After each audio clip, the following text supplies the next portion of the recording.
med et lite forbehold med at hvis det viser seg at Russland står bak dette, så er det sånn i denne tradisjonen. Det er fort gjort, det er ganske enkelt å gjøre. Men allikevel er det tydeligere at det er en verdi her, og at vi også står for noe. Det synes jeg er helt lekt. Takk for det, Iver.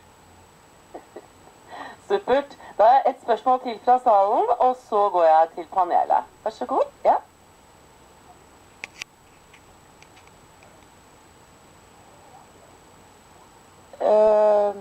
Har du et spørsmål, et innlegg? Ja?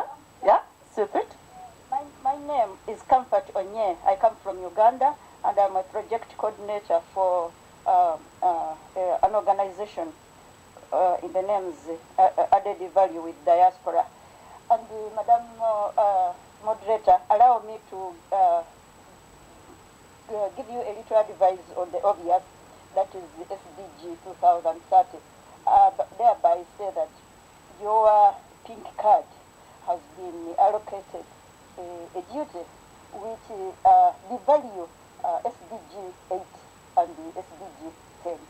So if you don't mind, you will allow me to read my 3 questions to Mr. Him. Thank you very much.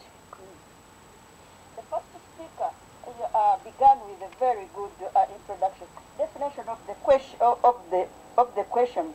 Therefore, construction of the answer, vision. The value of the answer will be of use. Mr. Iver, or Ambassador Iver, B. Norman, besides your 30 years of research and in foreign affairs debate, you are still history in the making. Something is being said also as reference of you in Wikipedia.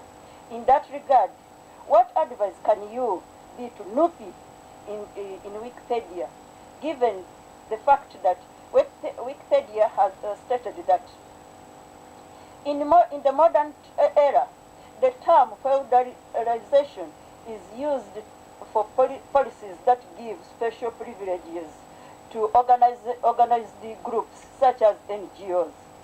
Therefore, how can you want Wikipedia to add a line or two in your reference with regards to SDG8 and 10, SDG 2030 that is, but specific to SDG8 and SDG10? I'm sorry, I think... Only one. 21st century is the rebirth of knowledge. You as a researcher, can you advocate for a call to update the public on where the standard of Africa culture history is missing in curriculum books? Africa, we are no longer Abrahamic Civilization dark secret.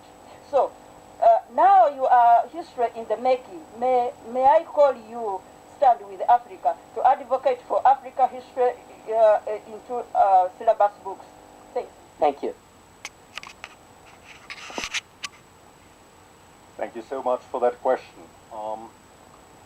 You pitch it on 2 levels, on the general order of knowledge and on the specific level of Wikipedia. And let's take the Wikipedia thing first. I think that the way Wikipedia works is fantastic. I like Wikipedia. I look at Wikipedia 1 or 2 or maybe thrice every day. But I never end there because I know how it is made. It is made by people going in, putting up something, and then leaving. And, you made the point about the monster mass, the electricity coming to the Norwegian town of Bergen from the fjords outside, and a lot of my own biography at Wikipedia is about this. This is because some activists wanted to demonstrate what an idiot I was, who thought that it would be okay that probably he, should have this particular line of electricity in his garden. Because he didn't want to have that, and he hates me because I said that it would be okay because somebody has to have it. But I can't go in and change that because you can't edit your own profile. I mean, that's not. I mean, I'm not working at a Russian troll factory, you know. I mean, if I rarely post anything on social media. I'm not on Facebook. I'm not anywhere. And when I do stuff, it's because someone else has interviewed me.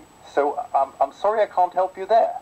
But on the other level where you pitch the question, on the general knowledge production, I think you're absolutely right. We have had a 200-year period now where knowledge production has been circulating around Europe. Europe has been the center of and the West after 1945. We had the US and other European settler colonies, where knowledge production has focused on this particular perspective. What has been Europe's role, etc. And I cannot add much to Africa's situation here because I'm not an Africanist. I don't know much about Africa.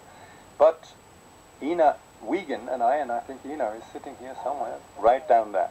We have just spent a decade on writing a book about the Eurasian steppe, where we're trying to see world history from their point of view. So I'm in total agreement with the general idea that Eurocentrism cannot stand alone. We also need an Africacentrism, we need a Eurasia-centrism, etc., so that we can have a more polyphonous knowledge production in this world. So thank you for your question.